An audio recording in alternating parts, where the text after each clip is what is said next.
সাগরের মাঝখানে উঠান দিয়া নৌকা টানা হয়, তাহলে এই নৌকা ডুবে যাবে। উপরের তালায় যত মানুষ আছে, নিচের তালায় যত মানুষ আছে, সব মানুষ পানিতে ডুবে মারা যাবে। যদি এই মুহূর্তে কেউ তাকে বাধা প্রদান না করে, তাহলে সমস্ত মানুষ সাগরের পানিতে ডুবে মৃত্যুবরণ করবে। নিজে বাঁচার জন্য সৎ কাজে আদেশ করো, অসৎ কাজে নিষেধ করো, নিজে বাঁচার জন্য। লূত নবীর যুগে সৎ কাজে আদেশ করেছে, অসৎ কাজে বাধা দিয়েছেন তিনি।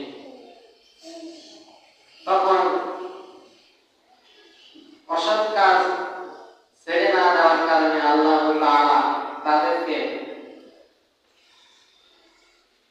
যন্ত্রণাদায়ক শাস্তি প্রদান করেছেন। বললেন, তুমি এই জনপদ থেকে বের হয়ে যাও, পিছন ফিরে তাকাইবে না। তিনি তার পরিবার বর্গকে নিয়ে সেই দেশ থেকে বেরিয়ে গেলেন, কিন্তু তার স্ত্রী আল্লাহর হুকুম লঙ্ঘন করলেন, পিছন ফিরে তাকাইলেন। তাকানোর কারণে তাকে আল্লাহ পাথরের মুক্তি বানিয়ে দিলেন, শাস্তি দিলেন। একজন নবীর স্ত্রী হওয়ার পরেও আল্লাহর হুকুম অমান্য করার কারণে তাকে জীবিত অবস্থায় পাথর বানিয়ে ফেলেছেন। অন্যান্য নবীর আমলে ঈসা নবী, মুসা নবী, তাদের উম্মতদেরকে আল্লাহ পাগল বানিয়েছেন, কুকুর বানিয়েছেন, শুকুর বানিয়েছেন। আল্লাহর শরীয়ত দখল করার কারণে, আল্লাহর হুকুম অমান্য করার কারণে। কিন্তু আমাদের নবী মুহাম্মদুর রাসূলুল্লাহ সাল্লাল্লাহু আলাইহি ওয়াসাল্লামের দোয়ার বরকতে আমরা হচ্ছি উম্মতে মুহাম্মাদি। কত দাম আমাদের, কত সম্মান। আল্লাহ কাউকে জান্নাতে দিবেন, কাউকে দোজখে দিবেন, কিন্তু দুনিয়াতে শুকুর বানাননি, বানর বানাননি। আমাদের শ্রেষ্ঠ নবীর মর্যাদায় সম্মান আনতে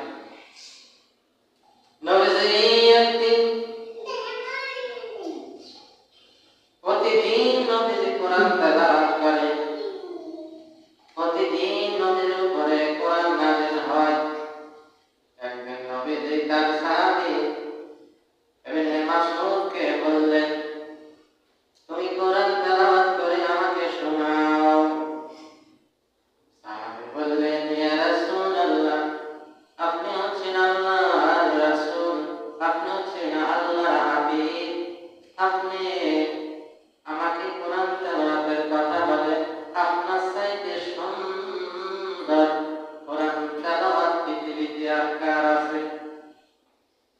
নবীজি বললেন, ও সাহাবী আমার, তুমি আমাকে কোরআন তেলাওয়াত করে শোনাও।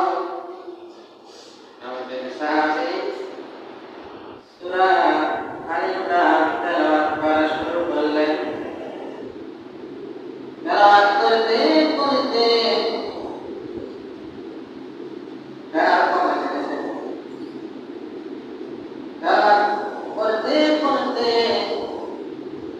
যখন তেলাওয়াত করলেন, ফাকাইফা ইযা জিনা মিন কুল্লি উম্মাতিন বিশাহীদ।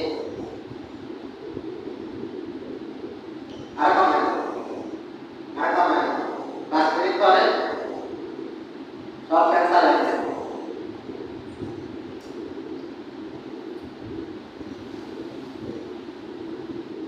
ফাকাইফা ইযা জিনা মিন কুল্লি উম্মাতিন শাহিদ। নবীজি তখন করে কান্না শুরু করলেন, কান্না শুরু করলেন, চোখ দিয়া পানি টপ টপ করে পড়তে শুরু করলো।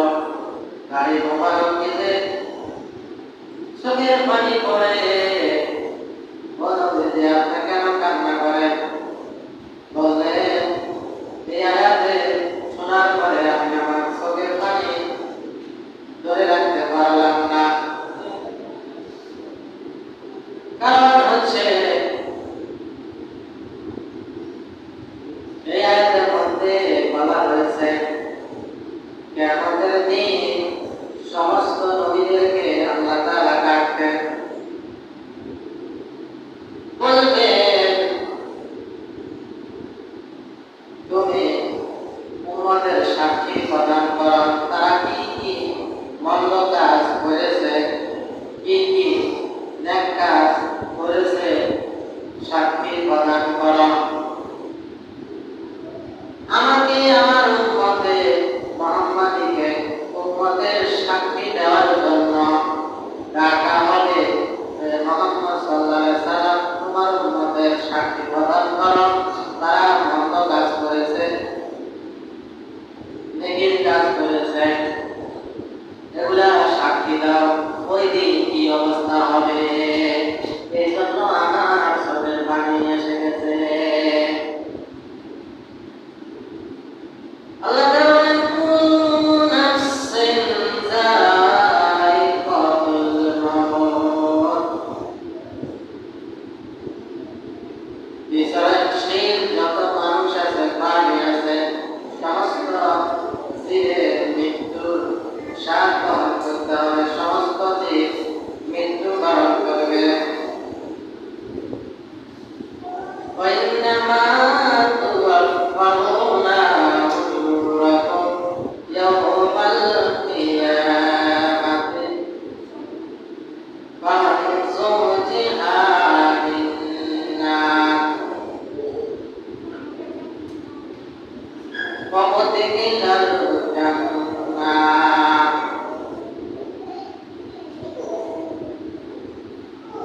সমস্ত মানুষ যখন মারা যাবে তাদের কৃতকর্মের ফল দেখানো হবে। তাদেরকে দেখিয়ে দেওয়া হবে জান্নাত এবং জাহান্নাম। তাকে আল্লাহ তাআলা জান্নাতে পাঠিয়ে দিলে সে ব্যক্তি হচ্ছে ভাগ্যবান, সে ব্যক্তি হচ্ছে সফলকাম।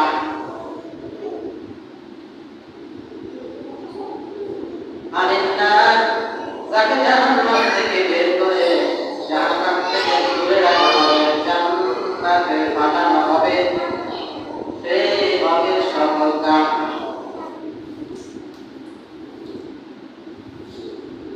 وأدخل الجنة فقد فاز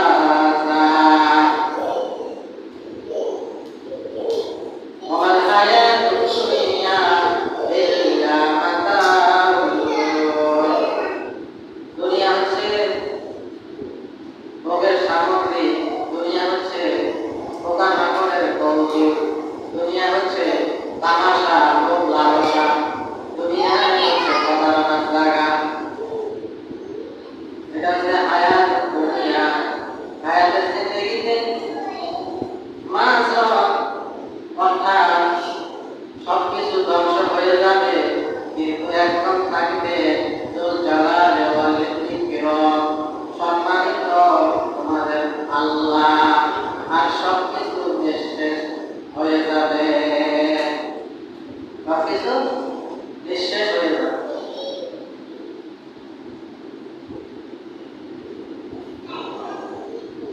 আল্লাহ বলেন আইনামা তাকুনু ইউদরিকুমুল মাউতু ওয়ালাউ কুনতুম ফি বুরুজিন মুশাইয়াদা।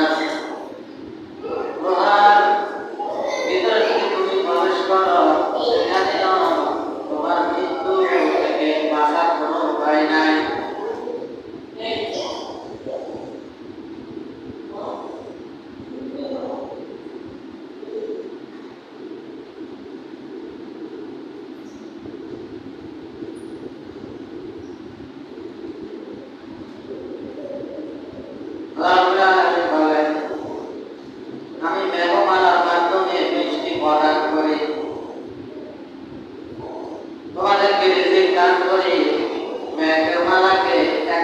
থেকে অন্য স্থানে নিয়ে যায়, যেখানে তোমাদের বৃষ্টির প্রয়োজন, বৃষ্টির দরকার, সেখানে নিয়ে যায়। এবং তোমাদেরকে আমি ফল ফলা দিয়ে রিজিক দান করি।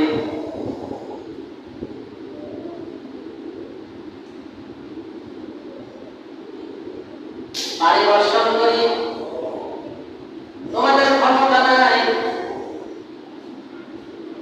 রিজিক দেওয়া, কারণ রিজিক আমি আল্লাহ দান করি। কোন মানুষ, একটা মানুষ বানানোর ক্ষমতা নাই, একটা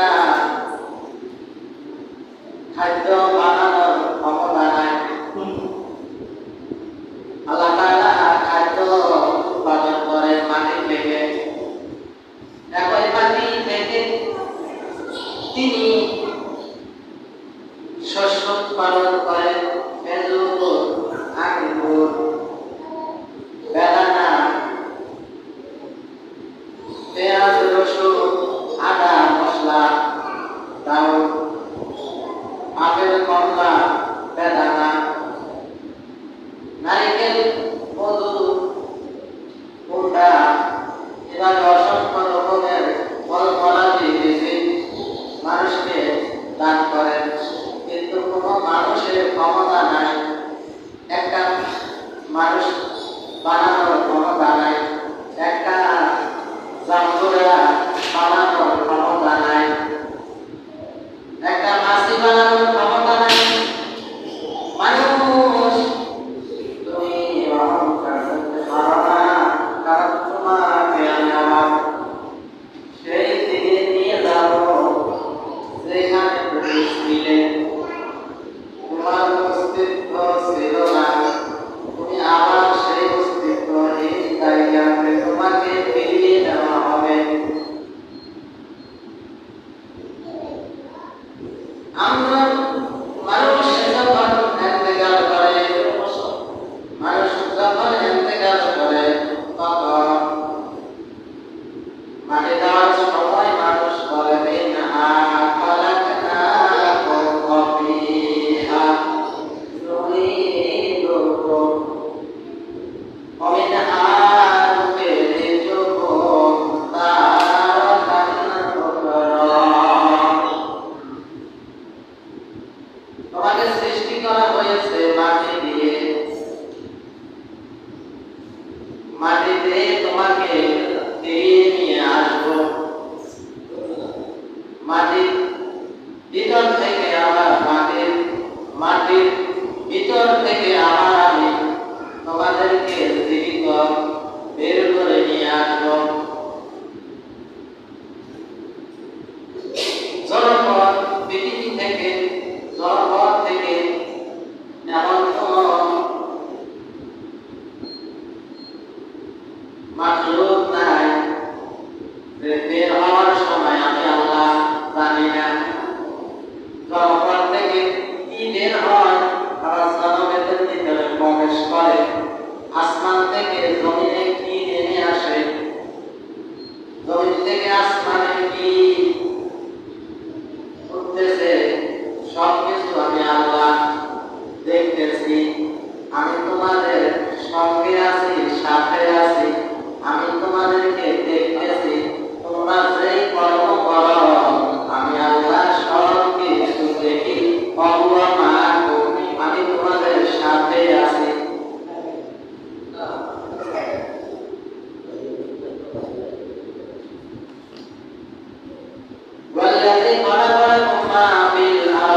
তিনি আসমান সৃষ্টি করেছেন, জমিন সৃষ্টি করেছেন 6 দিনে।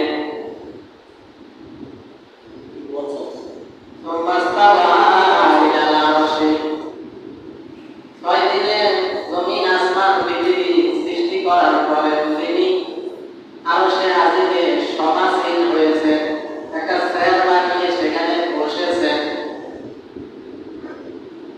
সেখান থেকে পরিচালনা করছেন পৃথিবী এবং আসমান, জমিন, সাগর।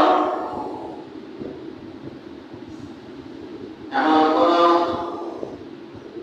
জনবসতি নাই, এমন কোন মাখলুক নাই যে আল্লাহ তিনি দেখেন না, তিনি জানেন না এমন কোন বিচরণশীল প্রাণী নাই। সবকিছু তিনি দেখেন, সবকিছু তিনি জানেন। তোমাদের সাথে আমি রয়েছি, তোমরা না করো অথবা না করো, আমি তোমাদের সাথে আছি, আমি তোমাদের সবকিছু দেখতেছি।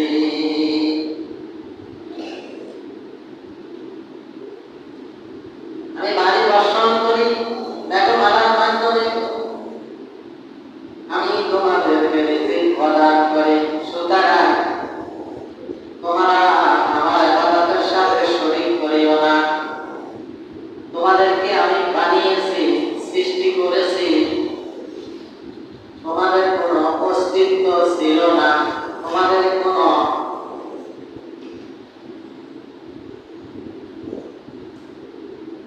বর্ণনা করার মতো উল্লেখযোগ্য কোনো কিছু তোমার মধ্যে ছিল না। আমি তোমাকে মানুষ রূপে বানিয়ে পৃথিবীতে এনেছি। তুমি কি মনে করো আমি মাটিতে মিশিয়ে দেওয়ার পরে আবার তোমাকে বের করে নিয়ে আসতে সক্ষম হব না? বের করে নিয়ে আসতে পারবো না, এটা তুমি কিভাবে মনে করো? তোমার তো কোনো অস্তিত্ব ছিল না, তোমার তো কোনো উল্লেখযোগ্য বস্তু তুমি ছিল না। তো সেখান থেকে যে আল্লাহ তোমাকে এত বড় করেছে, এত সুন্দর করেছে, সে আল্লাহ আমার মাটির সাথে তোমাকে মিশিয়ে দিবেন, ফিরিয়ে দিবেন, পুনরায় অস্তিত্বহীন করে ফেলবেন। আবার তিনি অস্তিত্ব রূপ দিয়া তোমাকে বের করে টেনে নিয়ে আসবেন। যেমন বৃষ্টির সময় মাটির নিচ থেকে বের হয়ে আসে, মাটির ভিতর থেকে মানুষগুলা বের হয়ে আসবে, স্বর্ণগুলা বের হয়ে আসবে। মানুষ বলবে আল্লাহ এত স্বর্ণ থেকে আসে, বলে দুনিয়াতে স্বর্ণের জন্য, টাকা পয়সার জন্য তোমরা খারাপ পেয়েছ, রোগ করেছ, আমাকে মানো নাই, আমাকে বিশ্বাস করো নাই। পরকালকে বিশ্বাস না করার কারণে তুমি অন্যায় পথে চলেছ। আজ তুমি যত সম্পদ এখান থেকে নিতে পারো, তখন সে কোনো সম্পদ গ্রহণ করবে না। এই দুনিয়ার লোভে পড়ে, সম্পদের লোভে পড়ে মানুষ হারাম পথে উপার্জন, হারাম পথে খাবার খায়, হারাম ভক্ষণ করে, পরকালকে সে প্রাধান্য দেয় না অথবা বিশ্বাস করে না। বিশ্বাস করে কিন্তু মেনে চলতে পারে না। এই কারণে সে সেই দিন হতাশ হবে, বিফল হবে। দুনিয়াতে কারো টাকা থাকলে, গাড়ি থাকলে, বাড়ি থাকলে সে সফল, এটা আমরা মনে করি, আমাদের ধারণা। কিন্তু আল্লাহ কোরআনে বলেন না যে জান্নাতে যাবে, জাহান্নামে যাবে না, সে হচ্ছে সফল, আর যে জাহান্নামে যাবে সে হচ্ছে বিফল, সে হচ্ছে হতভাগা। আল্লাহর সফলতার সংজ্ঞা হচ্ছে জান্নাতে যাওয়া, আর আমাদের মনের ধারণা হচ্ছে দুনিয়াতে ভালো খাওয়া, ভালো চলা, বেশি টাকা পয়সা থাকা, এটা হচ্ছে সফলতা। কিন্তু না, এটা হচ্ছে সাময়িক সময়ের জন্য সুস্থতা, স্বাস্থ্য, যৌবন, শক্তি, এগুলা অস্থায়ী। যে কোনো মুহূর্তে আপনি অসুস্থ হয়ে যেতে পারেন, যে কোনো মুহূর্তে আপনি বিপদে পতিত হতে পারেন, যে কোনো মুহূর্তে আপনি অ্যাক্সিডেন্ট হতে পারেন, বালা মুসিবত ছেলে ঘটতে পারে, আসতে পারে। এই জন্য দুনিয়াটা পরীক্ষার জায়গা। কাউকে আল্লাহ দিয়েছেন পরীক্ষা করার জন্য, কাউকে আল্লাহ দেন নাই পরীক্ষা করার জন্য, ঠিক না? কারোর কম দিয়েছেন, কারোর বেশি দিয়েছেন, কারো স্বাস্থ্য ভালো, কারো স্বাস্থ্য খারাপ, কেউ অসুস্থ, কেউ আবার